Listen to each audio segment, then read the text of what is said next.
Abra sua Bíblia comigo, por gentileza, no Evangelho segundo escreveu Lucas, no Evangelho escrito por Lucas, o Evangelho de Jesus Cristo, escrito por Lucas, no capítulo de número 5.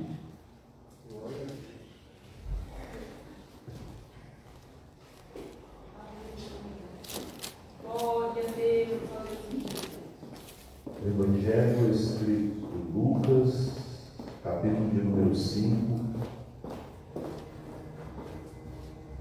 Amém?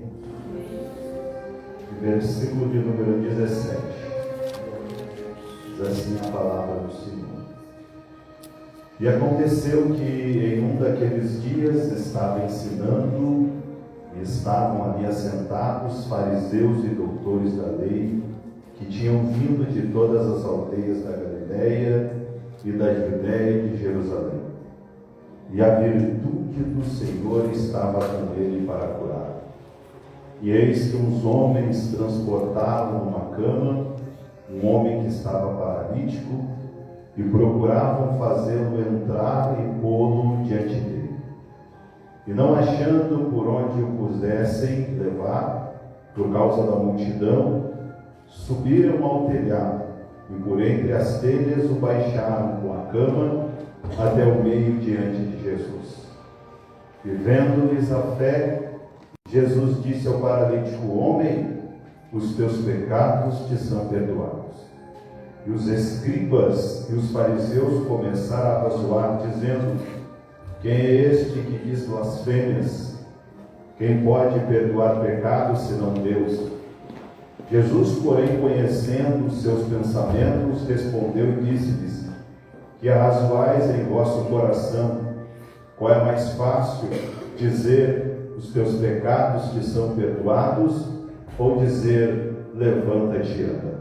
Ora, para que saibas que o Filho do Homem tem sobre a terra poder de perdoar pecados, disse ao paralítico: eu te digo, levanta-te, toma tua cama e vai para a tua casa.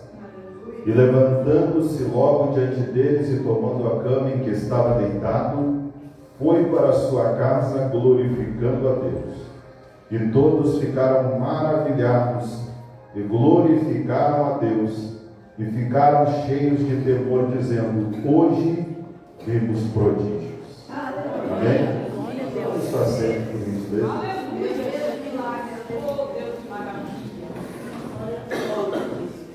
Queridos e amados irmãos, essa palavra que o autor Lucas escreveu, o apóstolo, um homem que ele não esteve no conselho, ele não participou, da comunhão dos 12 discípulos, mas ele conviveu com muitos daqueles que estavam ou conviveram com Jesus.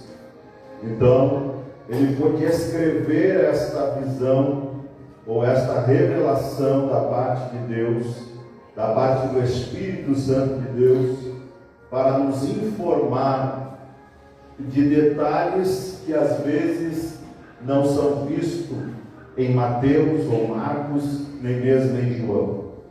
Lucas, por ele não conviver com Jesus, mas por ele ser um historiador, um homem que era médico e tinha uma capacidade de penetrar nos detalhes, ele vai nos levar a esses detalhes da vida, da obra e do ministério de Jesus. E quando ele está nos narrando esse fato e nos mostrando aquilo que Jesus estava fazendo, nós conseguimos compreender que o interesse de Jesus era fazer com que nós o conheçamos e temos um relacionamento com Ele e entendemos que Ele é mais do que apenas um curador, mais do que apenas um fazedor de milagres, mas Ele é o Filho de Deus, Ele é o próprio Deus, Ele é aquele que era, aquele que é de vir, Ele é aquele que por ele foi feito todas as coisas.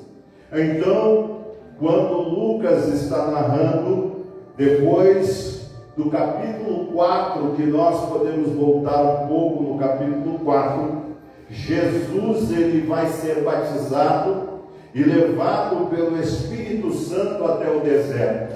Lá ele vai ficar por 40 dias e 40 noites. E ali ele vai ser testado, provado pelo inimigo da nossa alma. Mas quando ele volta a Galileia, ele volta do deserto, a Bíblia diz que o Espírito do Senhor estava sobre ele. O Espírito do Senhor se apossou dele. O Espírito do Senhor tomou ele. E agora ele vai entrar na sinagoga. Ele vai pegar o livro da lei, o livro que era lido todos os sábados. E quando ele pega o livro que cai em Isaías, capítulo de número 60, ele vai ler o que está escrito e vai dizer: o Espírito do Senhor é sobre mim, pois que ele me ungiu para evangelizar os pobres, enviou-me a pregar, curar os quebrantados de coração, e apregoar liberdade aos cativos e dar vista aos cegos, e pôr em liberdade os oprimidos, e anunciar o ano aceitável do Senhor. Era para isso que Jesus veio, era para isso que Jesus se manifestou. Jesus, ele veio e ele se manifestou para desfazer as obras do diabo. O diabo havia enganado o homem no jardim do Éden, e a partir daquele momento o que havia era um rastro na história de destruição, de pavor, de medo, de desespero, de tristeza, de guerras, de loucuras e tudo mais. O diabo tinha o seu domínio, o diabo tinha o seu controle, as pessoas estavam cativas, as pessoas não tinham outra possibilidade, as pessoas não tinham outra oportunidade, não tinham a quem recorrer, não tinha a quem suplicar, não tinha a quem clamar, não tinham a quem pedir. Lembre-se você que Deus havia escolhido apenas uma nação. Apenas uma nação conhecia Deus, não todas as nações. Apenas uma nação, Israel, conhecia Deus. E até mesmo Israel havia abandonado a Deus, havia deixado o Senhor, havia se esvaído, havia sido enganada pelo inimigo. E agora todos eles estão no lugar em aflição, estão sem luz, estão sem aquela oportunidade, estão sem alguém para clamar, estão sem alguém para pedir. Mas a Bíblia diz que o Espírito do Senhor, ele vai brilhar e Jesus vai aparecer. E quando Jesus aparece, ele vem como a luz, ele vem como o Verbo de Deus, ele vem como aquele que veio para desfazer as obras do diabo, ele vem como aquele que veio para curar, ele vem como aquele que veio para salvar. Então Jesus caminha pela Galileia, caminha pelas cidades de Cafarnaum,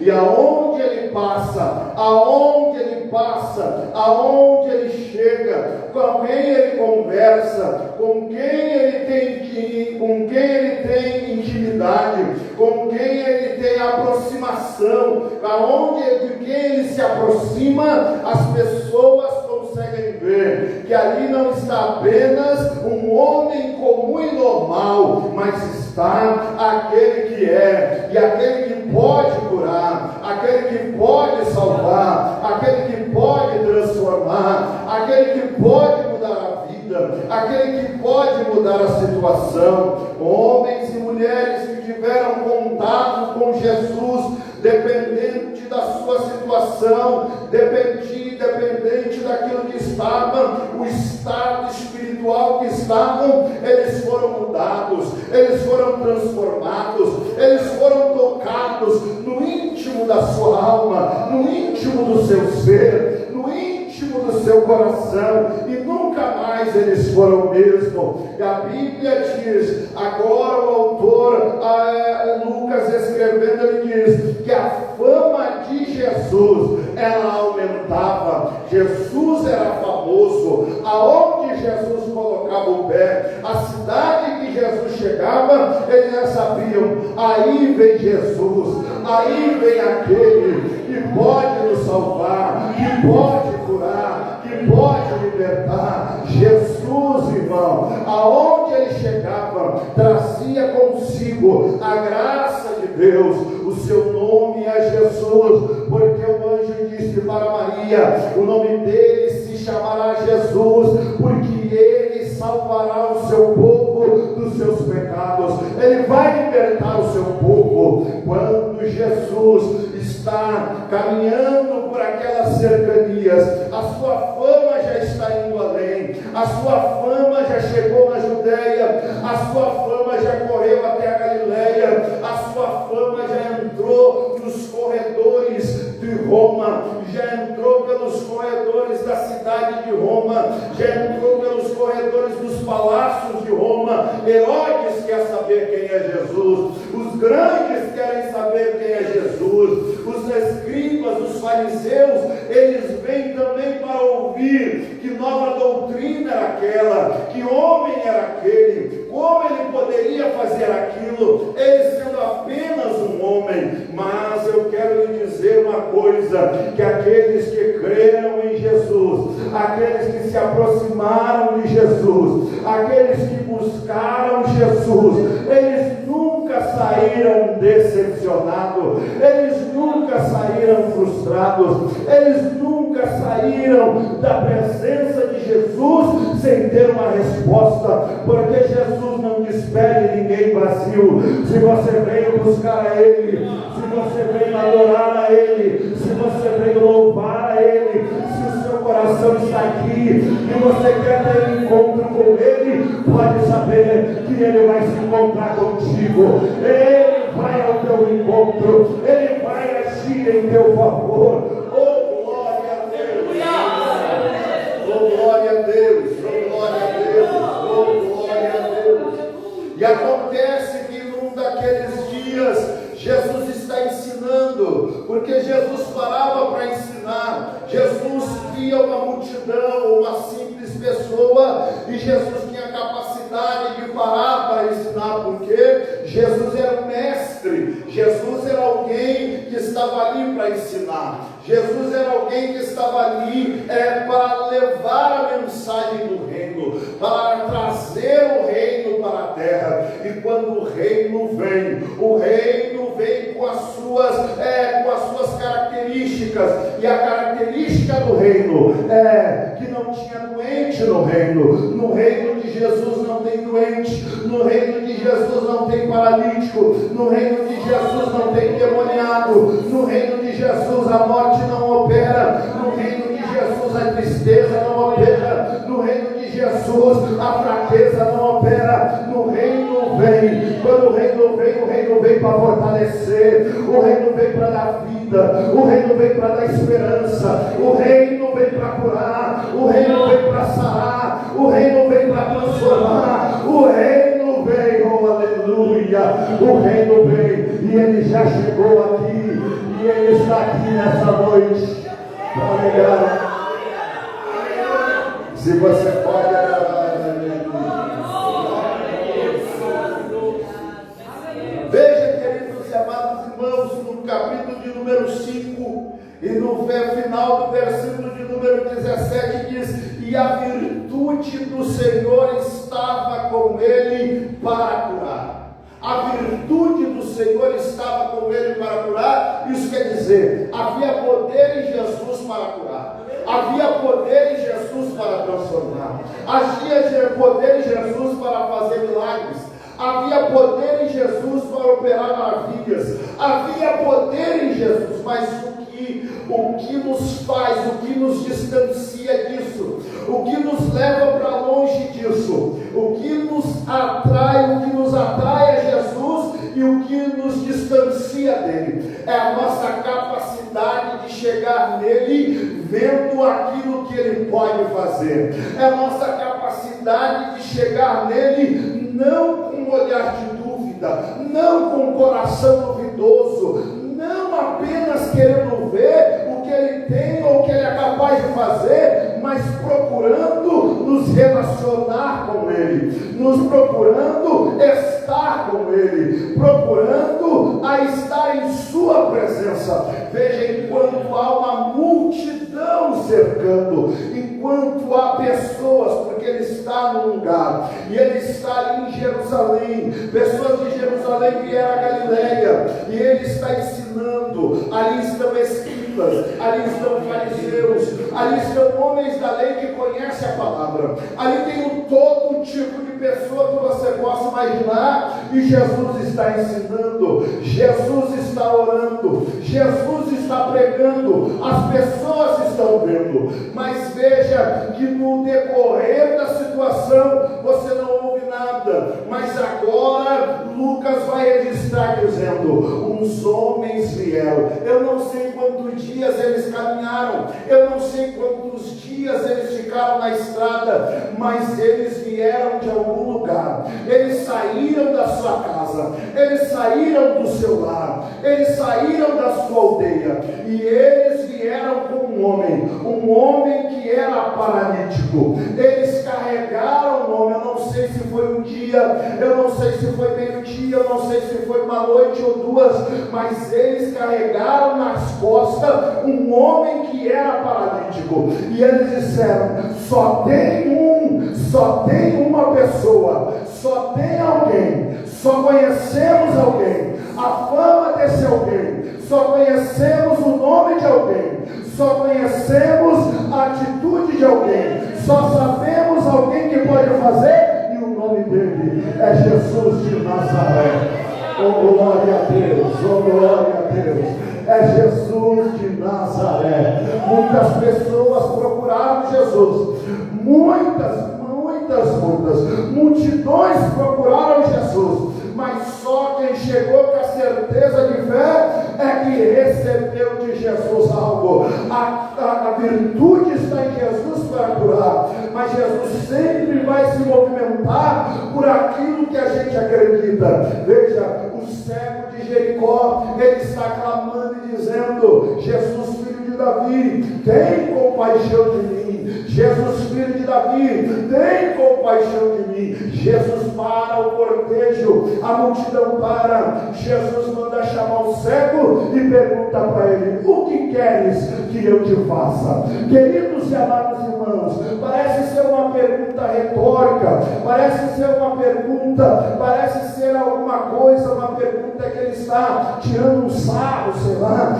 ele está zombando da cara do cego, porque o homem é cego, e o homem quer ser curado da cegueira, e Jesus pergunta para ele: o que queres que eu te faça? Mas não é. Jesus está ensinando para mim e para você que quando nós chegamos até Jesus, nós temos que ter a certeza daquilo que nós queremos que Ele faça.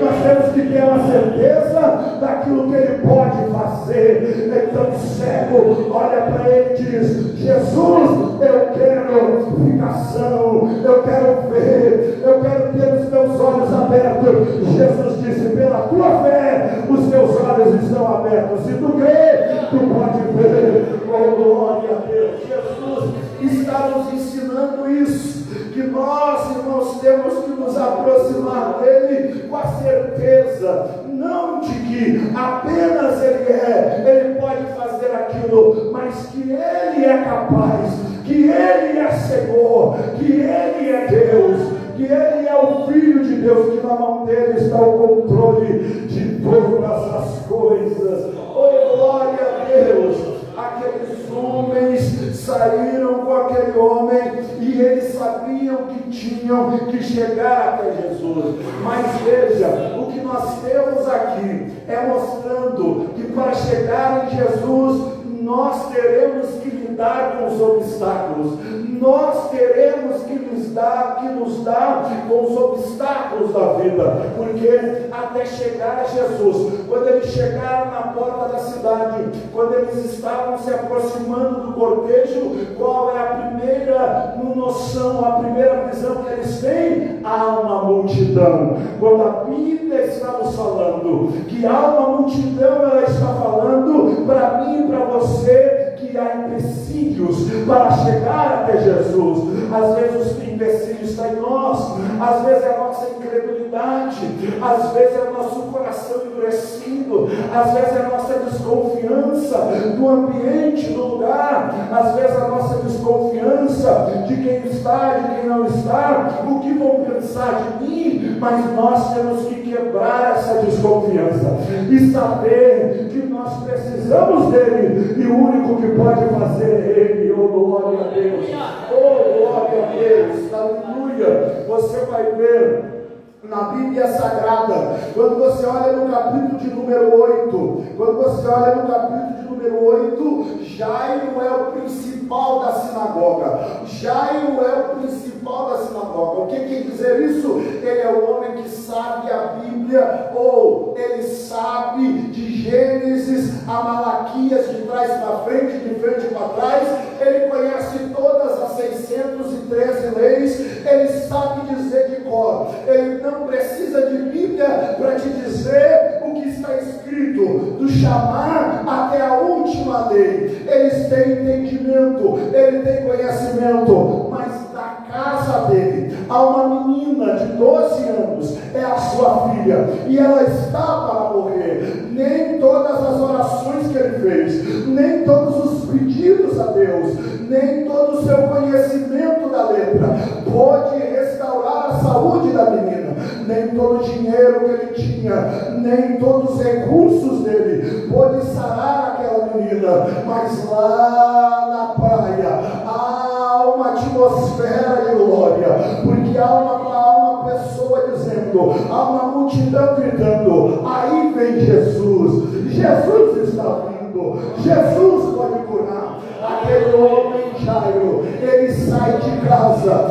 ele enfrenta a multidão, ele enfrenta tudo e todos, ele enfrenta o preconceito, ele enfrenta as palavras negativas, ele enfrenta a sua posição, porque, queridos e amados irmãos, imagina Jairo, um homem estudado, um homem de conhecimento, um homem que ministrava na sinagoga, era o mestre, o príncipe da sinagoga, indo até Jesus. Se você hoje nós falamos de Jesus, parece até que ele é importante, mas imagina ele olhando para um aldeão, um homem com as pernas, com os pés surrados, um homem com a roupa surrada, um homem com os pés todos sujos, de andar a quilômetros por hora, até pelas areias do deserto. Agora Jairo sabe que aquele homem, somente aquele homem na face da terra tem poder para trazer de volta a vida da sua filha, a vida para a sua casa, a esperança da sua família. Queridos e amados irmãos, eu sempre digo isso, nós muitas vezes não valorizamos a família, não valorizamos o nome, mas para o israelita a família é sinal de perpetuação. Eles estão dizendo: se eu não tenho família, quem vai se lembrar de mim lá na frente? Lembra-se que a bênção de Deus para Israel é: eu te prosperarei e estarei contigo até a 4ª geração, se tu fores fiel. Imagina, eram 4 gerações, eram milênios de família, e ele está dizendo: a minha filha está morrendo, só ela pode trazer o meu nome, pode levar o meu nome para gerações, e agora ela está deitada, ela vai morrer, não tem esperança para ela. Aquele homem rompe o silêncio, aquele homem rompe com a tradição, e ele vai até Jesus. Quando chega na praia, ele olha para a multidão, ele se lança aos pés do mestre e diz: pelo amor de Deus, vai na minha casa, porque a minha filha precisa. Sabe o que ele está dizendo? Ele está dizendo: eu rompo com tudo, eu rompo com preconceito, jeito, eu rompo com a tradição, eu rompo com o que eu sou, com o que eu acho que eu sou, com o que eu penso que eu sou. Eu não sou nada diante de ti. Tu és o Cristo, tu és o Filho de Deus, tu pode curar. Então, age por amor da minha vida. Oh, glória a Deus. Oh, glória a Deus. Aleluia. Oh, glória a Deus. Porque às vezes a gente vem até Jesus e a gente fica, não, mas o que as pessoas vão achar? O que as pessoas vão dizer? O que as pessoas vão pensar? Oh, aleluia, aqueles homens estavam diante daquela multidão e eles romperam a multidão. A primeira coisa foi romper a multidão. Eles romperam a multidão, pegaram aquele homem e levaram até o telhado. Veja, eles romperam a multidão, mas agora tem outra dificuldade. Eles têm que subir. Eles têm que subir até o telhado. Eles têm que subir até o telhado. Eles têm que fazer um esforço. Há um esforço humano. Há um esforço humano para chegar até Jesus. Eles têm que romper a multidão. Agora eles têm que subir. Eles têm que subir até o telhado. Eles têm que levar aquele homem até o telhado. Eles têm que fazer um esforço sobre-humano para levar. Imagina você, um homem quase morto, tendo que carregar ele, tendo que levar ele até o telhado. Isso era difícil, mas veja você, eles sabiam que Jesus poderia fazer. Então eles colocaram aquele homem sobre os seus ombros, ergueram aquele homem até o telhado, levaram até o telhado. Agora eles amarraram aquele homem e levaram até diante de Jesus. Quando aquele homem está chegando diante de Jesus, Jesus olha para aquele homem e Jesus vê uma coisa. Jesus não vê os esforços dele, Jesus olha e vê a fé deles. Porque fé quer dizer isso, fé quer dizer esforço, fé quer dizer acreditar, fé quer dizer confiança. Quando eu creio, eu me esforço. Quando eu creio, eu faço. Quando eu creio, eu vou. Quando eu creio, eu me mexo. Quando eu creio, eu saio da zona de conforto. Quando eu creio, eu rompo com o comodismo. Quando eu creio, eu rompo com as minhas atitudes. Quando eu creio, eu rompo com o meu eu. Quando eu creio, eu rompo com a minha vontade. Quando eu creio, eu rompo com aquilo que eu penso. Quando eu creio, eu rompo com os meus desejos. Quando eu creio, eu rompo com tudo aquilo que me atrapalha de chegar diante de Jesus. Porque só tem uma coisa: eu quero estar diante dele. Eu quero estar.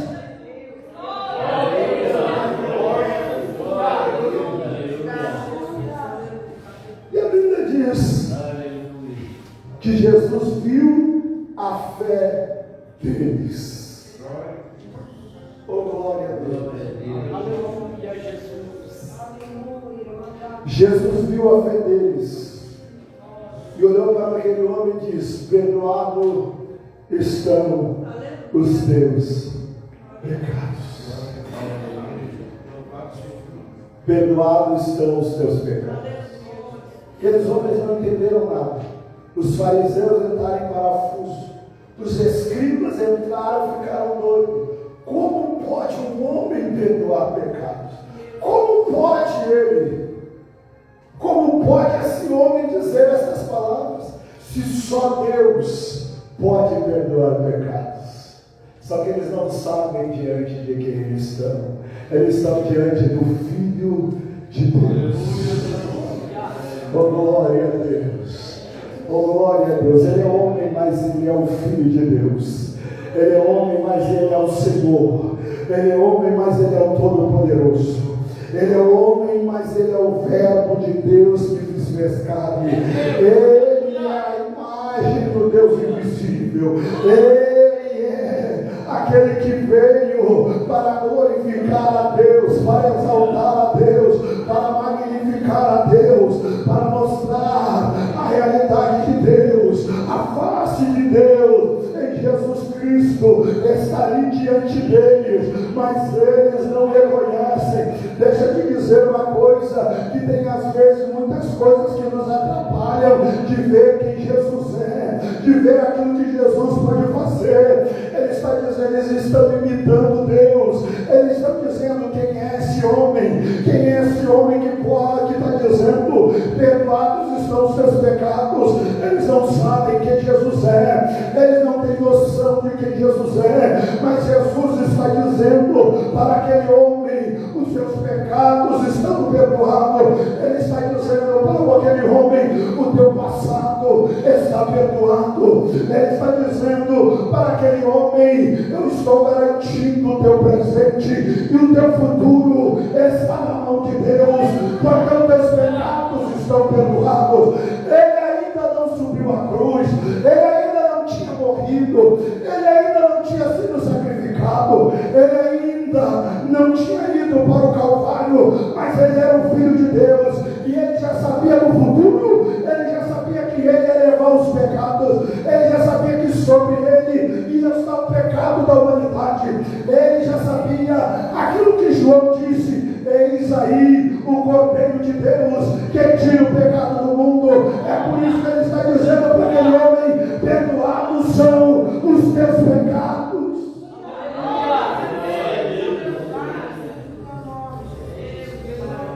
Jesus conhece o pensamento deles e Jesus revela o coração deles.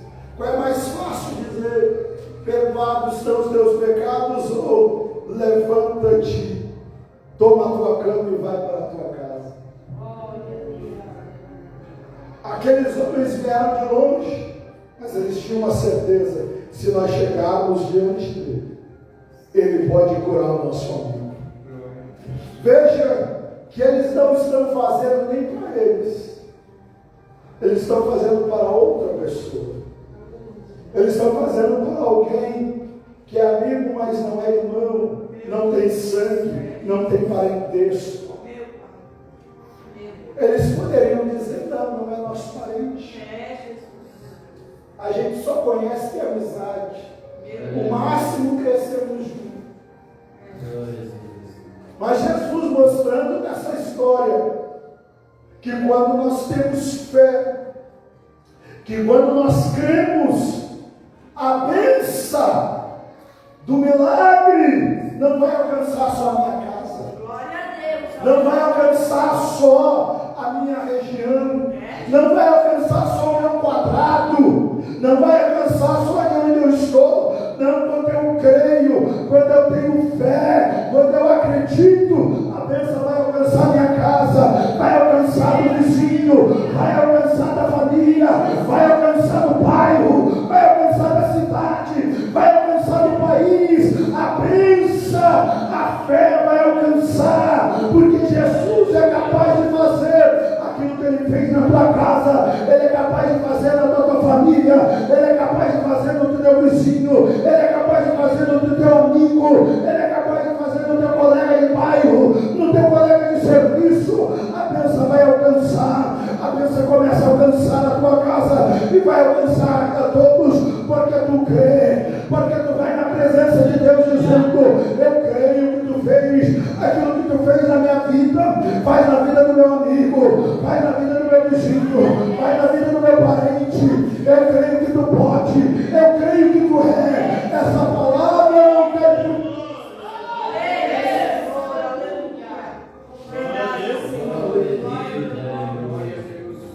O homem toma a sua cama e diante de todos ele fica de pé, restaurado. Oh, aleluia. Ele fica restaurado, curado. Oh, aleluia. Porque nós vemos na presença de Deus. É Jesus que faz, é Jesus que cura, é Jesus que liberta, é Jesus que sara, é Jesus que transforma, é Jesus que dá vida, é Jesus que restaura, é Jesus que traz novamente para o regaço do lar. É Jesus, Ele é capaz, Ele é o Filho de Deus, Ele é Senhor, Ele é exaltado entre as nações. Os anjos cantam, os arcanjos cantam, os querubins exaltam ao nome de Jesus, o nome que é sobre todo nome, o nome que é maior que a doença, maior que o câncer, maior que a tuberculose, maior que a AIDS, maior que tudo. É o nome que governa, Ele governa todas as nações, Ele conhece todas as nações, Ele entende, compreende todos que estamos aqui, porque a Ele a glória, a Ele a honra, a Ele o louvor, a Ele a exaltação.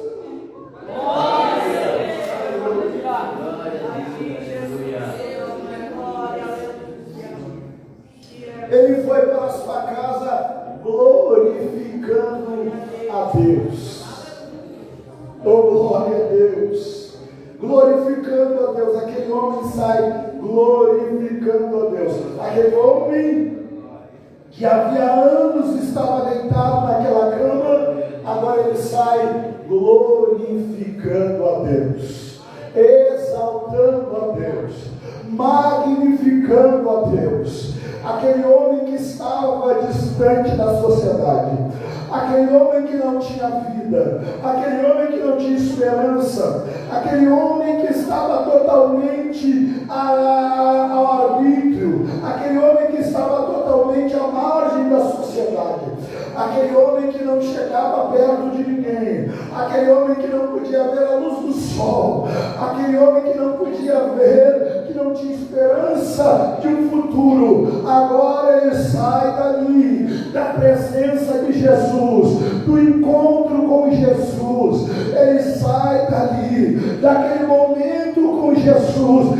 ele sai glorificando a Deus, ele sai exaltando a Deus, ele sai magnificando a Deus. Oh, espero que nessa noite, se você entrou aqui por algum motivo que eu não sei, você pode sair glorificando a Deus, exaltando a Deus, magnificando a Deus, porque você não veio num lugar comum, você não veio num lugar qualquer, você não veio num lugar simplesmente para ver o que aconteceu. Você veio aonde ordena a bênção, você veio na casa de oração, você veio aonde Jesus se manifesta para curar, para sarar, para salvar, para glorificar o Senhor. Oh, glória a Deus! Oh, glória a Deus! Apesar, e essa é uma realidade que nos cerca, apesar que nós chegamos no século 21 e muitas das vezes nós nos deparamos com a igreja, e hoje no Brasil é uma bênção, nós estamos vivendo uma bênção, porque em cada lugar, cada esquina que você vai, tem uma igreja aberta. Então parece que igreja para nós é no nosso cotidiano, é comum e é normal, mas esse lugar ainda é a casa de Deus. Esse lugar ainda é onde Deus ordena a Deus. Não. Esse lugar não é um restaurante. Esse lugar, não. Esse lugar não é um parque. Não, esse lugar não é uma casa de show. Esse lugar, não. Ele não é um lugar onde a gente vai. Esse lugar é onde Deus se manifesta. É onde a presença de Deus está. É onde Ele cura. É onde Ele sara. É onde Ele transforma. Onde Ele muda a vida. Onde você entra aqui, o encontro com Ele, você nunca mais será o mesmo. Nunca mais se sentirá o mesmo. Oh, glória a Deus. Ele saiu glorificando a Deus. E todos ficaram maravilhados. Todos ficaram maravilhados, porque naquele dia eles viram Jesus. Aí você vai dizer, eles ficaram maravilhados por causa do milagre. Eles ficaram maravilhados por causa que eles viram os prodígios. Sim, mas eles ficaram mais maravilhados ainda, porque eles viram um homem capaz de curar. Porque eles viram um homem que tinha a virtude de Deus. Porque eles viram um homem que era capaz de fazer aquilo que nenhum outro homem poderia fazer. Eles viram um homem que a graça de Deus estava sobre ele. Eles viram um homem que Deus se apossou dele. Eles viram um homem que o Espírito do Senhor estava sobre ele. E se você voltar na história, Israel não esperava pelos milagres, porque já Israel conhecia milagres. O que Israel esperava era um homem como Sansão, um homem como Davi, um homem como os profetas. Eles esperavam um homem que viesse libertar, e agora diante dos olhos deles, eles estão vendo um homem comum. Jesus era um homem comum naquela época, mas o anjo disse: ele salvará o seu povo dos seus pecados. Ele veio para libertar, ele veio para curar, ele veio para sarar. Então eles ficaram maravilhados, porque um homem poderia levantar alguém que estava deitado. Oh, glória a Deus. Coloque-se de pé nessa noite.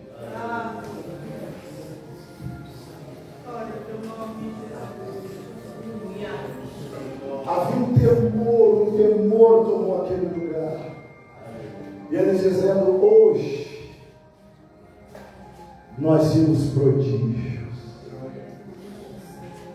porque na presença do Senhor tem prodígios, tem cura, tem transformação de vida.